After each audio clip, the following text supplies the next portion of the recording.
ቱርክ ከፍተኛ ጥቃት ደርሶባታል። በተከፈተው ጥቃት አማካኝነት ደግሞ 9 ሰዎች ህይወታቸውን አጥተዋል። በአንድ ትምህርት ቤት ላይ የሆነ ነው። ከዚህ ውጭም ደግሞ የእስራኤሉ ዋና የጦር አዛዥ ኤያል ዛሚር በኢራን ላይ ጥቃት እንደሚሰነዝሩ ወይም ደግሞ አሁንም ኢራን ላይ ጥቃት ለመሰንዘር ሀሳቡ እንዳለ ማረጋገጣቸውንም ዘመቻውም አሁንም አረንጓዴ ምልክቱን እንዳበራ እንደሆነ ተናግረዋል ወይም ደግሞ አዘዋል የሚል መረጃ በመውጣት ላይ ይገኛል።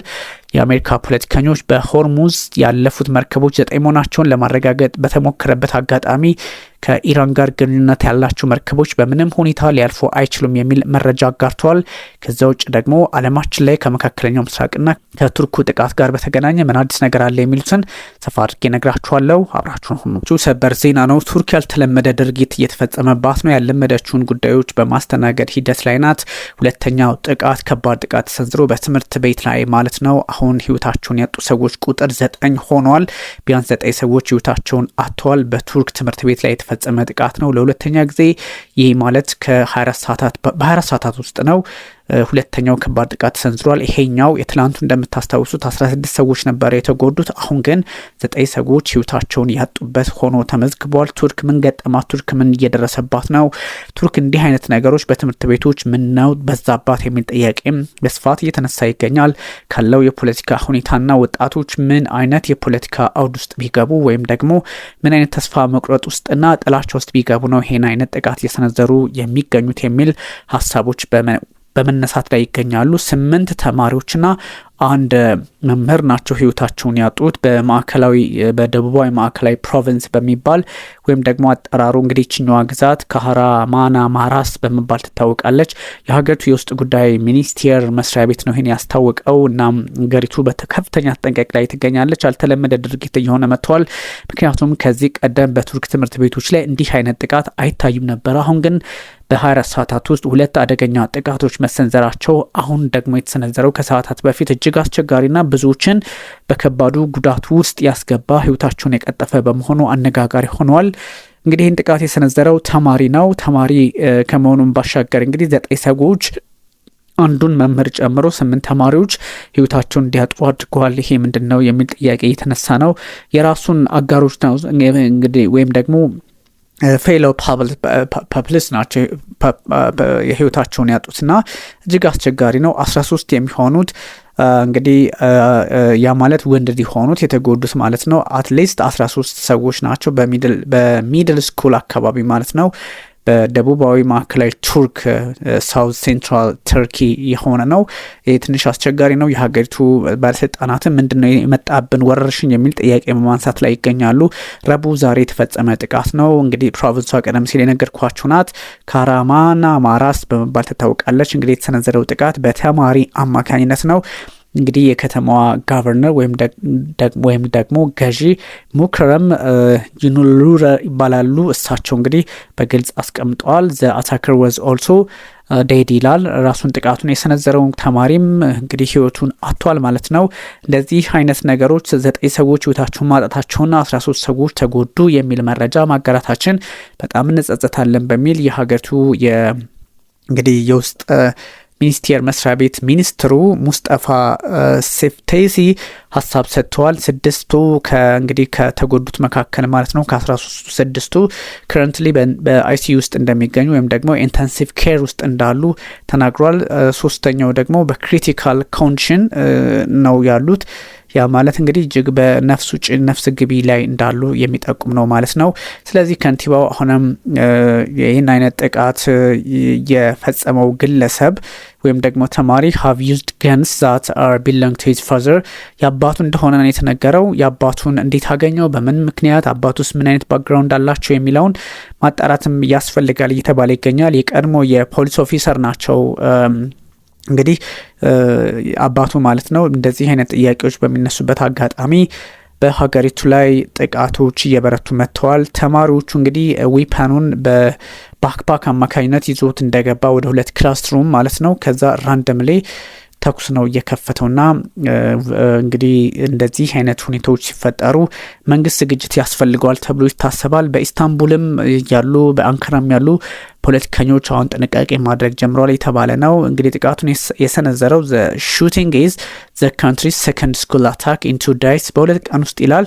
ኦፍ ኮርስ በሁለት ቀን ውስጥ ማለት ከባድ ነው፣ በ24 ሰዓታት ውስጥ ማለት ነው።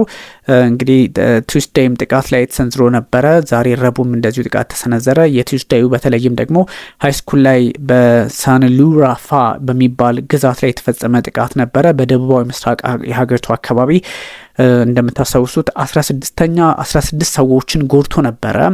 አጋጣሚ ይሄኛውም የቀድሞ ተማሪ ነበረ። ጥቃቱን ሲሰነዝር ወዲያውኑ ራሱን አጥፍቷል ነው። አሁን ኢንተንስ የሆነ ገንፋየር ተሰምቶ ነበር አካባቢ ላይ ከባድ የሚባል ገንፋየር ሰምተው ነበረ ዜጎች። ፉቴጆችም ደግሞ በተለያዩ አጋጣሚዎች ሲወጡ ነበረ። በተለይም ይሄ IHA ፕራይቬት ኒውስ ኤጀንሲ ይፋ ሲያደርገው የነበረው የሚያለቅሱ ወላጆች፣ ቤተሰቦች እንደዚሁም ደግሞ አምቡላንስ ግርግሩ አካባቢ ላይ ከባድ መሆኑን አሳይተዋል።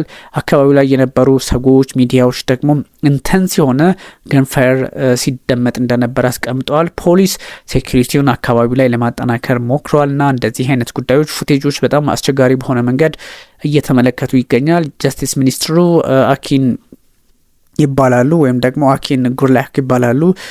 ፕሮሴኪዩተር ናቸው። እሳቸው ኢንቨስቲጌሽን ጥቃቱን በተመለከተ ከፍተዋል። ምንድነው የሆነው፣ በምን አጋጣሚና ለምን ሆነ የሚለውን ለማጣራት የሞከሩ ያሉበትን ሁኔታዎች መረዳት ይቻላል። ግን የቱርክ ኒውስ ኤጀንሲዎች በተለይም እንደና አናዶሉ ያለው ጥቃቱ ምንድነው የመንግስትን ቸልተኝነት ነው የሚያሳየው የሚል ሰፋ ያሉ ጥያቄዎችን ማንሳት ጀምረዋል። በእነዚህ ጉዳዮች ላይ ደግሞ የሀገሪቱ መንግስት አሁንም በተለያየ አጋጣሚ ጉዳዩን ለማየት ይፈልጋል የሚል መረጃ እየወጣ ይገኛል። ይሄኛው በዋናነት በሀገሪቱ ፖለቲካ ላይም ጫና እንደሚፈጥር ሳይታለም የተፈታ ነው። በተለይ ደግሞ ረጅብ ጣይብ ኤርዶዋን ፖለቲካሊ የሚያዩበትን መነጽራቸው ማስተካከል እንዳለባቸው ይነገራል። ስለዚህ ከፖለቲካሊ ብቻ ሳይሆን ለምንድነው እንደዚህ አይነት ጥቃቶች የተሰነዘሩት የሚለውን በግልጽ ማሳየት ያስፈልጋል የተባለ ይገኛል። ስለዚህ ቱርክ አሁን ያለችበት የፖለቲካ ሁኔታ በነገራችን ላይ ከዚህ ቀደምም በቱርክ በሚገኘው የእስራኤል ኤምባሲ አካባቢ ላይ ተኩሶች ነበሩ፣ ጉዳትም እንደደረሱ እናስታውሳለንና አንዳንድ ጉዳዮች እንቅስቃሴዎች ከዚህ አንጻር የማይቀሩ ጉዳዮች እንዳሉ የሚጠቁም ነውና ይሄ ማለት ጥናት ተደርጎበት ሊፈጸም የሚችል ጥቃት እንደሆነ ይነገራል። ግን የቱርክ ፖለቲከኞች ይህን ጉዳይ ከተለያየ መነጽር እየተመለከቱት ይገኛል። ይሄ በዋናነት ዓለማችን እንግዲህ ጥንቃቄ ልታደርግበት የሚገባ ጉዳይ ነው ተብሎ ይታሰባል። እንግዲህ ተመልካቾቻችን ይሄኛው የቱርክ ጉዳይ ነው። ወደ መካከለኛው ምስራቅ እንግዲህ መመለስ አለብን። መካከለኛው ምስራቅ ላይ ደግሞ እንደምታውቁት ብዙ ጥያቄዎች የተነሱ ይገኛል። የኢራን ባለስልጣናትና የፓኪስታን ባለስልጣናት መገናኘታቸውን ያው ቀደም ሲል ነግራችሁ ነበር። እሱም በጣም ብሬክስሩ ነው። ሜጀር ብሬክስሩ ኦን ደ ኒውክሊየር ፍሮንት ኤክስፕሌን ፓኪስታን አርሚ ቺፍ ቪዚት ቱ ኢራን። እንግዲህ መፍትሄ ከዚህ ከኒውክሌር ጋር በተገናኘ መፍትሄ ይመጣል ተብሎ የሚታሰብባቸው ጉዳዮችን የተመለከትን ነው። የእስራኤል ቶፕ ጀነራል ደግሞ ፕላንስ ቱ ኮንቲኒው አታክስ ኦን ሊባኖን ኤንድ ኢራን የሚል ሀሳብ ተሰጥቷል። የእስራኤል ሚሊተሪ ቺፍ እንግዲህ ኤታማዦር ሹሙ ወይም ዋናው ኃላፊ ማለት ነው ኤያል ዛሚር እንግዲህ አፕሩቭድ አድርገዋል ፕላንስ ፎር ኮንቲኔሽን ቦዝ ኢን ሊባኖን ኤንድ ኢን ኢራን። በኢራንም ጥቃት እንደምሰነዝር እስራኤል ያረጋገጠ መረጃ ወጥቷል ማለት ነው። ይሄ ማለት እንግዲህ በኢራን ጥቃት ሲሰነዘር እስራኤል ልትቀጥልበት እንደምችል የሄዝቦላ ጉዳይ ሊባኖስ ውስጥ አለ፣ እሱን በትክክል ማየት ያስፈልጋል ከሚለው የፖለቲካ መነጽር አንጻርም ደግሞ በተለየ አጋጣሚ እንደዚሁ እየታየ ይገኛል። ስለዚህ ኤያል ዛሚር ደግሞ በግልጽ ጥቃቶች መቀጠላቸውን ጥቃቶች አስቸጋሪ ቢሆኑም እንኳን ለመፍትሄ መስራት እንደሚያስፈልግ በግልጽ ያሳዩበትን አጋጣሚ አላየንም በሚል ትችት ተሰነዘረባቸዋል። ኤያል ዛሚር ግን ዋና የጦር አዛዡ በኢራን ላይ ጥቃት እንደሚሰነዘር በግልጽ አስቀምጠዋል። የሄዝቦላ ሊባኖሱን ያው የሚታወቅ ስለሆነ ነው። እንግዲህ he says the military has struck Iran with the US hard stripped them of their defense capabilities and weaken them የሚል ሀሳብ ነው የሰጡትና አሁንም እንቀጥላለን። now we must not allow them may achievement on nuclear issues in Hormuz and in the other matters on the table, he added, we know how to scramble them for an immediate powerful strike. በጣም በፈጠነ ጥቃት በጣም አደገኛ በሆነ ጥቃት እንደዚሁ እንዴት አድርገን እነሱን ማዳከም እንደምንችልና ከአገልግሎት ውጭ ማድረግ እንደምንችል እናውቅበታለን የሚል ሀሳብ ነው የተሰጡት። ኤያር ዛሚር ይሄኛው ትንሽ አስቸጋሪ እንደሆነ ያሳያል። በኢራን ላይ አሁንም ጥቃት ለመሰንዘር እስራኤል ፍላጎቱ እንዳላት የሚጠቁም መረጃ ሆኖ ተቀምጧል። በብዙ መንገድ ይሄኛው ትንሽ አስቸጋሪ ነው። ሴንትኮም የአሜሪካ ማዕከላዊ says no vessels make it to Iranian ports amid Strait of Hormuz blocked. እንግዲህ የስትሬት ኦፍ ሆርሙዝ 48 ሰዓታት ሆኖታል እንደምታውቁት መዘጋቱን ተከትሎ በየትኛውም አጋጣሚ በየትኛውም ሁኔታ ማለፍ የቻለ የለም። ያ ማለት ግንኙነት ያላቸው ከኢራን ወደቦች ጋር ግንኙነት ያላቸው ምንም ያለፈ የለም፣ ሊያልፍም አይችል የሚል ሀሳብ ነው የሰጡት። ይሄኛው ትንሽ አስቸጋሪ ሊሆን ቢችልም ግን የኢራኑ የውጭ ጉዳይ ሚኒስትር አራግቺ ፓኪስታን አርሚ ቺፍ ተቀብለው አናግረዋልና ሲያናግሯቸው ደግሞ መፍትሄ ይመጣል ተብሎ ይታሰባል። እናም የእስራኤል ፖለቲከኞች አሁን የሄዱበት ያለው ርቀት እጅግ ፈታኝ መሆኑን በግልጽ ሊያስቀምጥ ይችላል። ታይሚንግ ፎር ሰከንድ ራውንድ ኦፍ ቶክስ ስቲል ኖት ኮንፈርምድ የሚል መረጃም እየወጣ ባለበት ሰዓት ግን በአንዳንድ ጉዳዮች ላይ ከመግባባት ላይ መድረሳቸውን የሚጠቁሙ መረጃዎችም እንደዚሁ ከግራም ከቀኝ መውጣት ቀጥለዋል። ይሄ ፖለቲካሊ ለቀጣይ ዙር የሰላም ንግግር እየተወያዩ ባሉበት አጋጣሚ የፓኪስታኑ ሙኒር መግባታቸው እጅግ በጎ ዜና ያመጣል ተብሎ ይታሰባል። ለዚህም እንግዲህ በጣም ወደፊት የምናየው ይሆናል የሚሉ መረጃዎች አሁንም መውጣታቸውን ቀጥለዋል። ምን ያህል መርከቦች በሆርሙዝ ሰርጥ በኩል እንዳለፈውም አንዳንድ ጥያቄዎች የተነሱ ይገኛል። አሜሪካ ሰኞ 11 ሰዓት ላይ እንግዲህ ከተዘጋ ጀምሮ 15 መርከቦች በሆርሙዝ ሰርጥ ወይም ስትሬት ኦፍ ሆርሙዝ እንዳለፉ ለማስቀመጥ ሞክሯል። የሴንቲኮም ነው ይፋ ያደረገው። እንግዲህ ከነዚህ መካከል ደግሞ 9 የሚሆኑት ከኢራን ጋር ግንኙነት ያላቸው መሆኑን ያው ቬሪፋይ ተደርጓል በሚል ቢቢሲ መረጃዎች እያጋራ ነበረ። የመርከቦችን እንቅስቃሴ የሚጠቁሙ መረጃዎች ያው በመከተል ማለት ነው። የአሜሪካ ማዕከላዊ እዝ ግን ሴንቲኮም ወደ ኢራን ወደቦች የሚገቡም ሆነ የሚወጡ በሙሉ እገዳው ይመለከታቸዋል በሚል አስጠንቅቀዋልና በዛ ልክ እየተንቀሳቀሰ እንደሆነ ይፋ ለማድረግ ሞክሯል። ስለዚህ ከኢራን ወደቦች ውጪ የሚመጡም ሆነ የሚሄዱ መርከቦች ግን የመንቀሳቀስ ነጻነታቸው የተጠበቀ ነው የሚል መረጃ አጋርቷል። ስለዚህ እንደዚህ አይነት አጋጣሚዎች ደግሞ አንዳንድ የሚጣረሱ መልእክቶች ቢኖርም እንኳን አንዳንድ አስቸጋሪ ሁኔታዎች ቢኖርም እንኳን የተኩስ አቁምን ለማራዘም እድል የሚፈጥሩ ሊሆኑ ይችላሉ ተብሎ ይታሰባል። ግን የፖለቲካ መንገዱም ሆነ አውዱ አሁን ፕሬዚዳንት ዶናልድ ትራምፕ እዚህም እዛም እየረገጡ በመሆናቸው አስቸጋሪ ሁኔታዎች ሊፈጠሩ ይችላሉ የሚል የፖለቲካ ስጋት ያለባቸው ሰዎች ቁጥራቸው ከፍ እያለ መጥተዋል።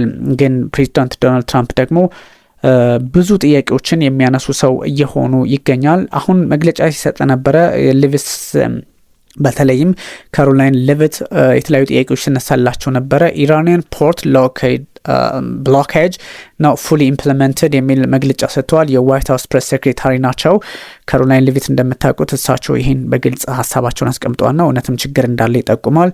ይሄኛው አካሄድ ግን እስከ መቼ ያዋጣል የሚለው ጥያቄ ውስጥ የሚነሳ ነበረ። ሙሉ በሙሉ ወደ ኢራን የሚገባው እንቅስቃሴ ተረጋግጧል፣ ተዘግቷል የሚል መረጃ ነው ያጋሩት።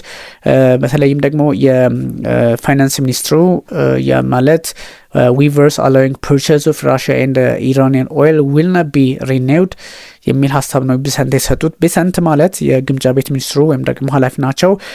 የአሜሪካ መንግስት will not be renewing the general license on Russian oil ነው ያሉት። ሙሉ በሙሉ በራሽያ ኦይል ላይ እንግዲህ ያው መብት አለመስጠት ወይም ደግሞ እድሉን አለመስጠት ነው።